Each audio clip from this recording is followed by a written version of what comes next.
তোর কি মনে হয় সুরেশ, এভাবে যদি জঙ্গলের সমস্ত গাছ কেটে ফেলে তবে আমাদের পরিবেশের ভারসাম্য নষ্ট হয়ে যাবে না? তা তো অবশ্যই। কিছুদিন ধরেই দেখছি জঙ্গলের বিভিন্ন স্থানে গাছ কেটে রাখা। কারা এসব করছে সেটাও তো বুঝতে পারছি না।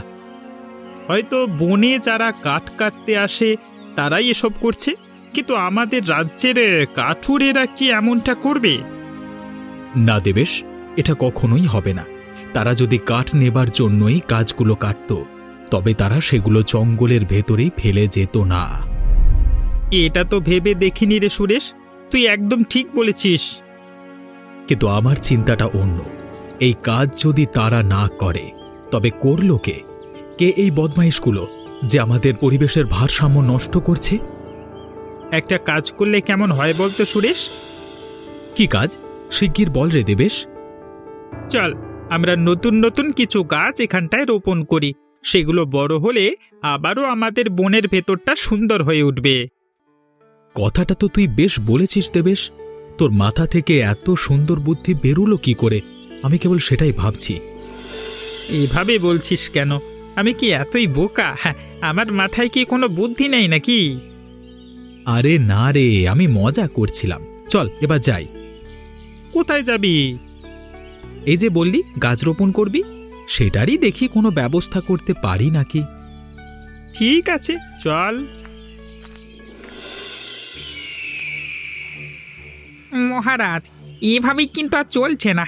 আমাদের এবার পুরো বনটাকে পরিষ্কার করবার লক্ষ্যে এগিয়ে যেতে হবে। আপনি ঠিক কথাই বলেছেন মন্ত্রী মশাই। এভাবে দু চারটে করে গাছ কাটতে গেলে কয়েক বছর লেগে যাবে বন উজাড় করতে। কিন্তু আমার তো এত সময় হাতে নেই। সেই জন্যই তো বলছি, আপনি হুকুম দিলে আমি 1 মাসের মধ্যেই পুরো বন উজাড় করে দিতে পারি। এতে আবার আমার হুকুমের প্রয়োজন পড়ছে কেন মন্ত্রী মশাই? যা করবার আপনি করুন না। আমাদের বিনোদন মহলটা খুবই দ্রুত স্থাপন করতে হবে। উজাড়নগরের রাজা খুব শীঘ্রই আমাদের রাজ্যে আসছেন। তার আগেই আমার এই মহলটা তৈরি চাই। সে আর বলতে, আমিও তো এই কারণেই আপনাকে কথাটা বললাম। তাহলে মহারাজ, আমি কালকে থেকেই আমার কাজটা শুরু করে দিই, কি বলেন? হ্যাঁ হ্যাঁ, অবশ্যই। মনে রাখবেন, 1 মাসের মধ্যেই আমার পুরো জঙ্গল পরিষ্কার চাই এবং 2 মাসের মধ্যে সেখানটাতে মহল প্রস্তুত চাই। আপনি কোনো চিন্তা করবেন না মহারাজ, আমি সমস্তটা খুব শীঘ্রই করে ফেলব। ঠিক আছে মন্ত্রী মশাই, আপনি এবার আসুন। কিন্তু মহারাজ, সেখানের লোকজন যদি বাধা দেয়? আপনি তাদের বলবেন এটা রাজ আদেশ, সকলকে মানতে হবে। ঠিক আছে মহারাজ।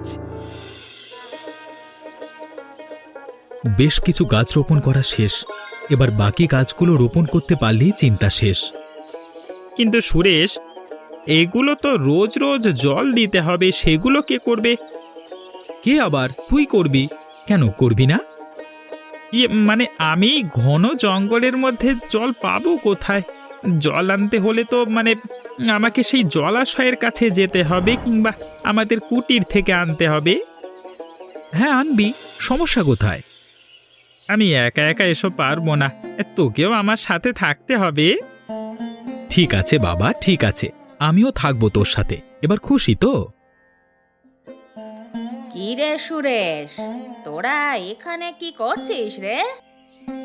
এই এলো রে, এই মহিলা এখন নানান ধরনের কথা বলতে শুরু করবে। হ্যাঁ রে দেবেশ, তুই কি আমাকে কিছু বললি নাকি রে? আরে না গো মাসিমা, আমি তোমাকে কিছু বলতে যাব কেন?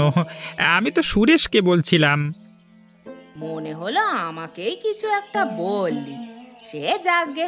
হ্যাঁ রে সুরেশ, বলি এখানটায় এসব গাছ রোপণ করছিস কেন রে? কিছুদিন ধরেই দেখছি কে বা কারা বন জঙ্গলের বড় বড় গাছগুলি কেটে ফেলছে। এত করে গাছ কাটলে তো জঙ্গল উজাড় হতে বেশি সময় লাগবে না মাসিমা। তাই তো কিছু নতুন গাছ লাগিয়ে রাখলাম।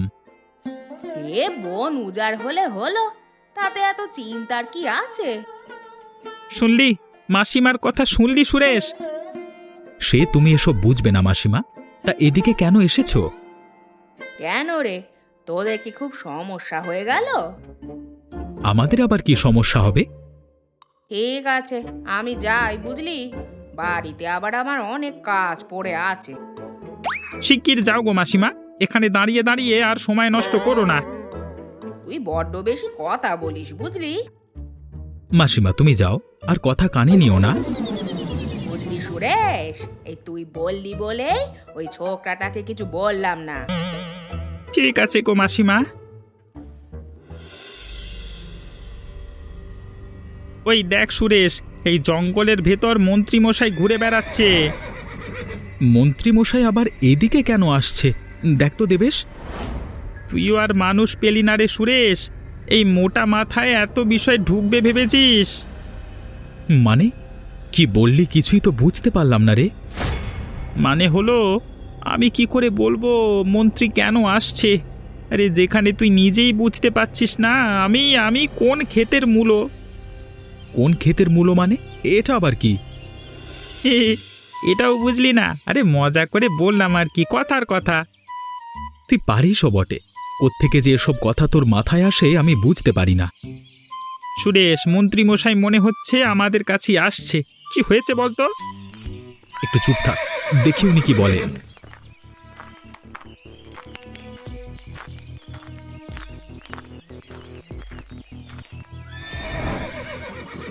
এই তোরা এখানে কি করছিস রে?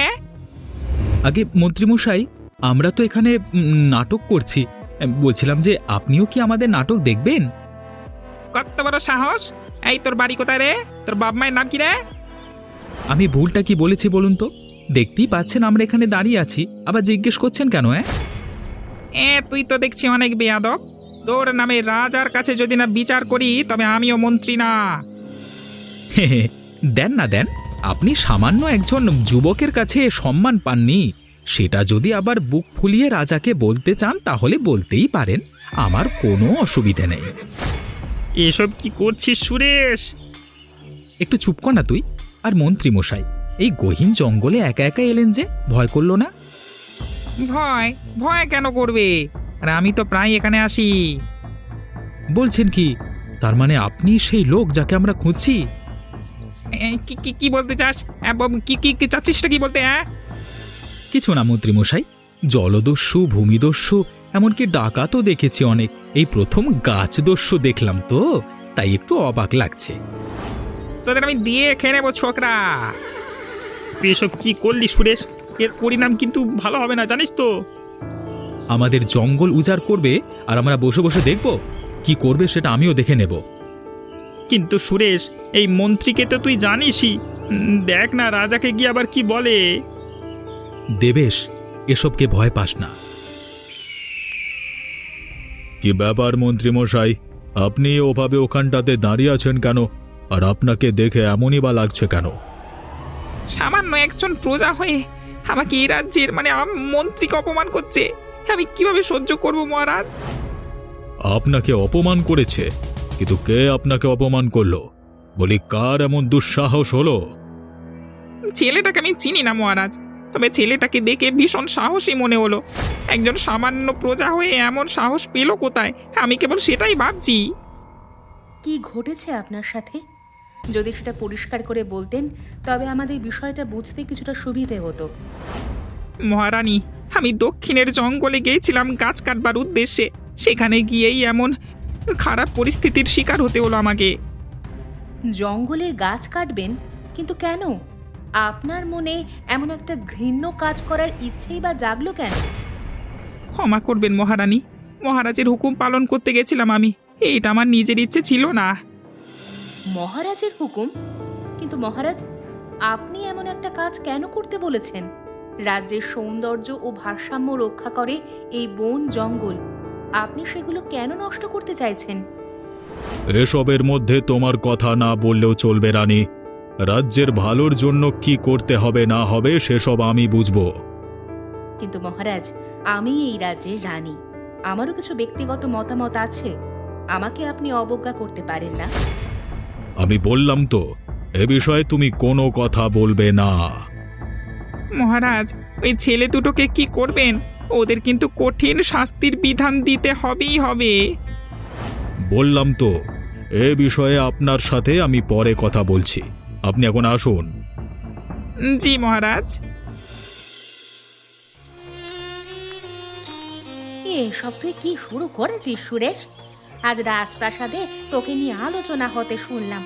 এসব কি ঠিক? ওরা যদি একবার জেনে যায় তুই আমার ছেলে, কি হবে তখন বলতো? যা হবার হবে। তুমি এত ভয় পাচ্ছ কেন বলো তো মা? ভয় কি আর আমি সাধে পাচ্ছি রে? তুই জানিস না এই রাজারা কেমন হয়? তারা তাদের স্বার্থের জন্য সব কিছু করতে পারে। সেখানে তুই তো সামান্য এক দাসের ছেলে বাবা। তারা যে আমাদের উপর জোরজুলুম করছে সেটা কি ঠিক বলো তো মা? আমরা গরিব প্রজা, তারা এই রাজ্যের রাজা। তাদের ঠিক বেঠিক কি আমরা বলতে পারি? কেন পারবো না? আমরা তাদের প্রতি বছর খাজনা দিচ্ছি, তাদের জন্য মাঠে কষ্ট করে ফসল ফলাচ্ছি, তাদের আরাম আয়েশের জন্য সমস্ত কাজ করছি। তাহলে তারা কেন আমাদের ঠিক বেঠিক দেখবে না?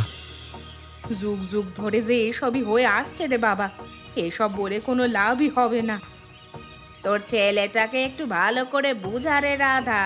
আমিও সেদিন ওদের এসবই বলছিলাম, কিন্তু ওরা তো আমাকে পাত্তাই দিল না, উল্টে আমাকে নিয়ে হাসি ঠাট্টা করলো। এসব কি কথা শুনছি সুরেশ? সে তোর মাসি হয়, মাসির সাথে কি এসব করে?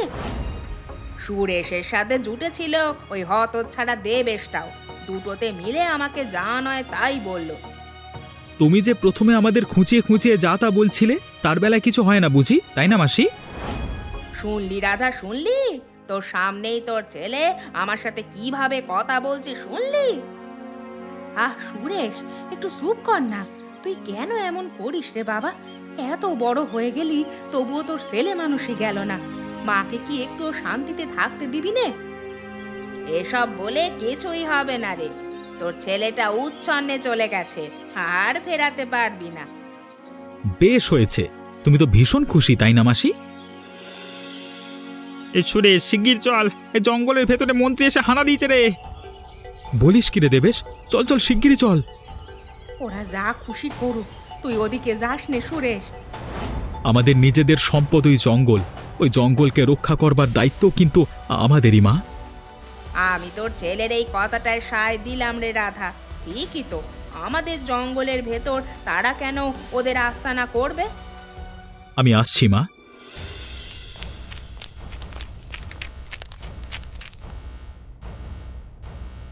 খবরদার মন্ত্রী মশাই, যা গাছ কেটেছেন কেটেছেন, আর একটা গাছেও যদি হাত দেন তবে এখানেই আপনাকে পুঁতে রেখে দেব বলে দিলাম। কি এত বড় সাহস? আমাকে মেরে ফেলবার হুমকি দিচ্ছিস?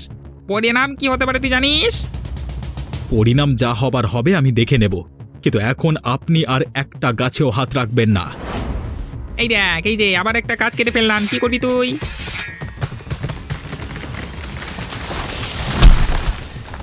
আমি এ রাজ্যের মন্ত্রী, আমার উপর কথা বলার সাহস রাজ্যের রানীরও নেই রে, আর তুই তো সামান্য একজন প্রজা। বলেছিলাম না একটা গাছেও আর হাত না দিতে। দিই ধর থেকে মাথাটা আলাদা করে দিই। এই কি করছিস? এই ছাড় ছাড়, আমি বলছি, আমাকে ছেড়ে দে, ছাড়। আমাদের কথা না শুনলে এখন তো শুধু সুরেশ আপনাকে ধরেছে, এবার কিন্তু আমিও ধরবো। ভালোই ভালোই বলছি, চলে যান। আমি আবারও বলছি, তোরা যা করছিস এর পরিণাম কিন্তু খুব ভয়াবহ হবে। সুরেশ, মন্ত্রী মশাইকে ছেড়ে দে। আমি বলছি বাবা, তুই এই মুহূর্তেই মন্ত্রী মশাইকে ছেড়ে দে।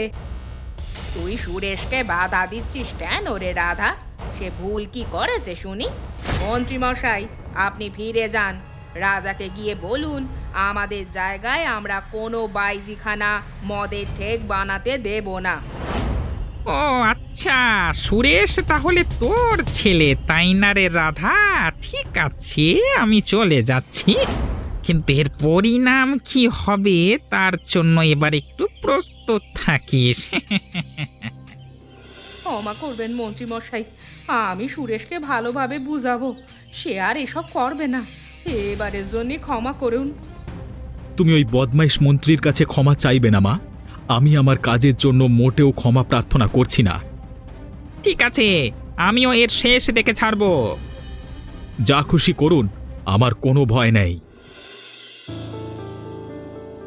মহারাজ, আজকে আমি যে অপমানের শিকার হয়েছি, আমি এই অপমান কখনোই ভুলতে পারবো না।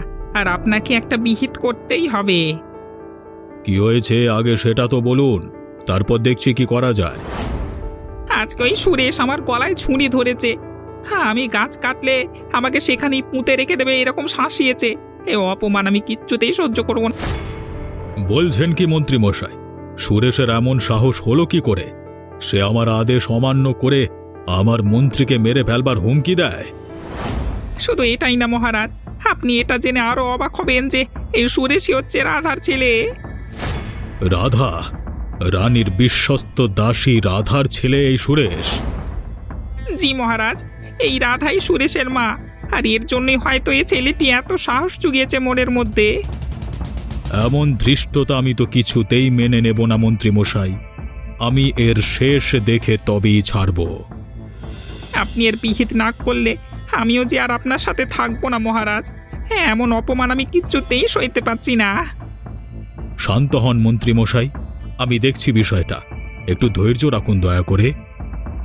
ঠিক আছে মহারাজ, আপনি বললেন বলি আমি চুপ করে গেলাম, কিন্তু আমি দেখছি বললাম তো। ঠিক আছে। ও বাবা সুরেশ, আমি এতদিন তোদের সাথে অনেক খারাপ ব্যবহার করেছি রে বাবা। আমি আমার কৃতকর্মের জন্য লজ্জিত। পারলে তোরা দুজন আমাকে ক্ষমা করে দিস। আরে আরে, এসব কি বলছো মাসি? তুমি আমাদের গুরুজন, তুমি আমাদের কাছে ক্ষমা চাইছো কেন? উল্টে আমরাই তো তোমার সাথে অনেক অন্যায় করেছি। না রে বাবা, আমি এতদিন বুঝতে পারিনি তোরা যে আমাদের এই বনবাসীদের জন্য লড়াই করছিস। আমি বুঝতে পারলে কখনোই তোদের সাথে এমনটা করতাম না। মাসি, এখন তো বুঝেছো, তাতেই হবে গো, আর ক্ষমা চাইতে হবে না। তোরাই যে আমাদের রক্ষাকর্তা রে, আমাদের জঙ্গলের রাজকুমার। জঙ্গলের রাজকুমার? সে আবার কি গো মাসি? কেন রে, রাজকুমার কি কেবলই রাজপ্রাসাদে থাকে? আজ থেকে আমাদের জঙ্গলেও একজন রাজকুমার থাকবে, আর সেটা হলো আমাদের সাহসী সুরেশ। তুমি এসব কি শুরু করলে গো মাসি? মাসি তো ঠিকই বলেছে রে সুরেশ, তুই আমাদের রাজকুমার, আমাদের রাজকুমার সুরেশ। তুইও শুরু করলি? শুধু আমি না রে, এখন থেকে সকলেই এটা বলবে। আমি তো সবার বাড়ি বাড়ি গিয়ে কথাটা বলবো। তোমাদের যা ইচ্ছে তাই করো। এসব কি শুনছি রাধা? তোর মতো একজন সামান্য দাসীর ছেলে হয়ে এমন দুঃসাহস সে পায় কোথায় আমার কাজে বাধা দেয়? শুধু কি তাই মহারাজ, হ্যাঁ, আমাকে মেরে ফেলবার হুমকি দেয়, এমনকি আমার গলাতে ছুরিও বসায়। ক্ষমা করবেন মহারাজ, আমি সুরেশকে অনেক বুঝিয়েছি, আবারও বুঝাবো। সে এমন কাজ আর কখনোই করবে না। এসব বোঝানোতে আর কোনো কিছু হবে না, ওকে শাস্তি পেতে হবে। আমি কেবল একটা কথা বলতেই তোকে ডেকেছি, আর সেটা হলো, তুই কিভাবে তোর ছেলের এসব অন্যায় কাজকে সমর্থন করলি? আমি এত কিছু জানতাম না মহারাজ। আমি জানলে সুরেশকে কখনোই বাধা দিতাম। এসব কথায় কিচ্ছু হবে না রে রাধা, তোর ছেলের এরূপ আচরণ আমরা কিছুতেই মেনে নেব না। আমি আপনাদের কাছে এই শেষবারের মতো ওর হয়ে ক্ষমা চাইছি। আমি কথা দিচ্ছি, আমার ছেলে আর কখনোই রাজকাজে বাধা দেবে না। তুই কি ভেবেছিস তোর এসব কথাতে কিছু হবে? মহারাজ, আপনার কাছে আমি এই শেষবারের মতো ক্ষমা চাইছি। দয়া করুন মহারাজ, দয়া করুন। হ্যাঁ মহারাজ, যে ব্যক্তি রাজকাজে বাধা দেয় সে শুধু যে অপরাধ করেছে তাই নয়, তার রাজার বিরুদ্ধে বিদ্রোহী মানসিকতা প্রকাশ পেয়েছে। আমি মনে করি সুরেশের যথোপযুক্ত শাস্তি হওয়া দরকার। আপনি একদম সঠিক কথা বলেছেন মন্ত্রী মশাই, শাস্তি তাকে পেতেই হবে। রাধা, তো এক্ষুনি সুরেশ আর ওর সাথে ওই ছোকরাটাকে রাজ দরবারে এসে হাজির হতে বল। আর যদি তারা আপোষে না আসে, তবে কিভাবে তাদের আনতে হয় সেটা আমার জানা আছে। আপনি এতটা নিষ্ঠুর হবেন না মহারাজ, দয়া করুন। তাদের আপোষে আমার কাছে আসতে হলে বল, আমি বিবেচনা করে দেখব বিষয়টা। আর যদি না আসে তবে বুঝতেই পারছিস কি হবে। জি মহারাজ, আমি এক্ষুনি তাদের আপনাদের কাছে পাঠাচ্ছি। কি ব্যাপার রাধা, তোকে এমন দেখাচ্ছে কেন? আমি অনেক বিপদে পড়েছি রানীমা, আমাকে বাঁচান, আমার ছেলেটাকে বাঁচান আপনি। কি হয়েছে? কান্নাকাটি না করে আমাকে বল রাধা। মহারাজ আমাদের কুটির সেখানের জঙ্গলটা উজাড় করে সে জায়গায় একটা বাইজি মহল ও মদের ঠেক বানাবেন, আর তার জন্যই সে জঙ্গলের সমস্ত গাছ কেটে ফেলছেন। আর এই কাজে আমার ছেলে বাধা দিয়েছে। এখন মহারাজ সুরেশকে ডেকে পাঠিয়েছেন। ও, এই ব্যাপার। আমিও এই বিষয়টা নিয়ে কিছুটা অবগত আছি, তবে বিষয়টা যে এত দূর গড়িয়েছে সেটা জানা ছিল না। কিন্তু এখানে আমি তোর ছেলের তেমন একটা দোষ দেখতেও পাচ্ছি না। আমি জানি না রানীমা, আমার ছেলের সাথে মহারাজ কি করবেন আমি কিছুই বুঝতে পারছি না। তার উপর ওই মন্ত্রী মহারাজের কানে উল্টাপাল্টা বলেই যাচ্ছেন। তুই কোনো চিন্তা করিস না রে রাধা, আমি দেখছি কি করা যায়। আমি মহারাজের সাথে কথা বলবো। ঠিক আছে রানীমা, আপনার ওপর ভরসা আছে আমার। আমি জানি আপনি এটা দেখবেন বলেছেন মানে আমি একটা ন্যায্য বিচার পাবো। আমার উপর আস্থা রেখেছিস জেনে আমার ভীষণ ভালো লাগছে রাধা। আপনার সাথে এতগুলো বছর ধরে আসি, আপনার ওপর আস্থা না রাখলে আর কার ওপর রাখবো বলুন? বুঝেছি। এবার তুই যা রাধা, ওদিকে সবকিছু সামলে নে। জি আচ্ছা রানীমা। মহারাজ, আপনার সাথে আমার কিছু কথা ছিল। তুমি কি তোমার বিশ্বস্ত দাসী রাধার ছেলেকে নিয়ে কিছু বলতে চাইছো রানী? তোমার উত্তর যদি হ্যাঁ হয়, তাহলে তোমার আমাকে আর কিছুই বলবার প্রয়োজন নেই। আমি এসব নিয়ে তোমার সাথে আলোচনা করতে চাইছি না। কিন্তু মহারাজ, আলোচনা না করলে এর সমাধান আসবে কি করে বলুন তো? সমাধান যা দেবার আমি দেব, তুমি এসবের মধ্যে আসবে না, আগেই বলে দিয়েছি। আমি অবশ্যই এসবের মধ্যে আসবো মহারাজ। আপনি ভুলে যাবেন না, আমি এই রাজ্যের রানী। আমারও অধিকার আছে রাজ্যের ভালো মন্দ নিয়ে কথা বলার। ঠিক আছে, বলো, আমি শুনছি তোমার কথা। আমাদের রাজ্যে কোনো বাইজিখানা বা মদের ঠেক নির্মাণ হবে না। আপনি আপনার পিতাকে কথা দিয়েছিলেন, আপনি নিশ্চয়ই সেই কথাটা ভুলে যাননি। রাজ্যের বিনিয়োগের স্বার্থে অনেক কিছুই ভুলে যেতে হয় রানী। আমাদের রাজ্যে বৈদেশিক নেতারা আসবে, তাদের সুবিধার্থে আমাদের এসব নির্মাণ করতে হচ্ছে। মহারাজ, রাজ্যের উন্নয়ন দরকার, আমি মানছি। কিন্তু গ্রামের মানুষ ও আমাদের দেশের ভারসাম্য রক্ষাকারী বন জঙ্গলের কোনো ক্ষতি হচ্ছে কিনা সেসবও তো আমাদের দেখা দরকার। এক যুবকের প্রতিবাদ যদি জনসাধারণের ক্ষতি রোধ করে, তবে সে তো পুরস্কারের যোগ্য, শাস্তির না। আপনি শাস্তি না দিয়ে আগে সত্যটা জানুন। সত্যতা? চোখে দেখা জিনিসের আবার সত্যতা কি? তুমি ঠিক কি বলতে চাইছো রানী? তুমি কি কোনোভাবে মন্ত্রীমশাইকে সন্দেহ করছো? সত্যতা অবশ্যই আছে। সেই ছেলেটা কেন বারবার রাজকার্যে বাধা প্রদান করছে সেটা কি একবারও ভেবে দেখেছেন? মন্ত্রীকেই বা কেন বারবার অপমানিত হতে হচ্ছে সেটাও তো খতিয়ে দেখা দরকার। আমি তবে কি করব রানী? যে ব্যক্তি স্পষ্টভাবে রাজকর্মে বাধা দেয় তাকে নিষ্পত্তি করা একমাত্র বিচার। না হলে যে রাজ্যের বিরুদ্ধে এমন আইন লঙ্ঘনকারী আরও বাড়বে। আপনি শাস্তি দিন, তবে মহারাজ তার মুখ থেকে কোনো কথা না শুনে তাকে দণ্ড দেবেন না। আমি নিজে রাধা ও তার ছেলেকে ডেকে এনে কথা বলবো। তুমি যদি এটাতে সন্তুষ্ট হও তবে তাই হোক। তোমার সন্তুষ্টির জন্য যে আমি সব করতে পারি রানী। আমি নিজের কানে শুনে তারপর সিদ্ধান্ত নেব মহারাজ। যদি প্রমাণ মেলে যে সুরেশের প্রতিবাদ অযৌক্তিক, তখন আপনি কঠোর হবেন। কিন্তু আগে সুরেশের বক্তব্য শুনুন, প্রজাদের কাছে আপনার ন্যায়টুকু দেখান। ঠিক আছে রানী, তুমি যা চাইছো তাই হবে।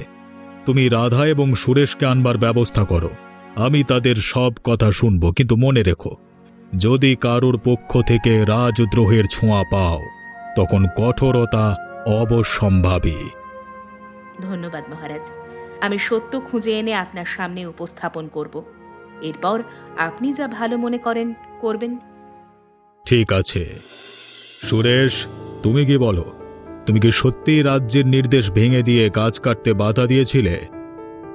জি মহারাজ, আমি গাছ কাটতে বাধা প্রদান করেছি, কারণ এই জঙ্গল কেটে ফেললে গ্রামের লোকেরা ক্ষতিগ্রস্ত হবে, আমাদের দেশের ভারসাম্য নষ্ট হয়ে যাবে। আমি রাজ্যের ক্ষতি করতে চাইনি, বরং ভবিষ্যৎ ক্ষতি রোধ করেছি।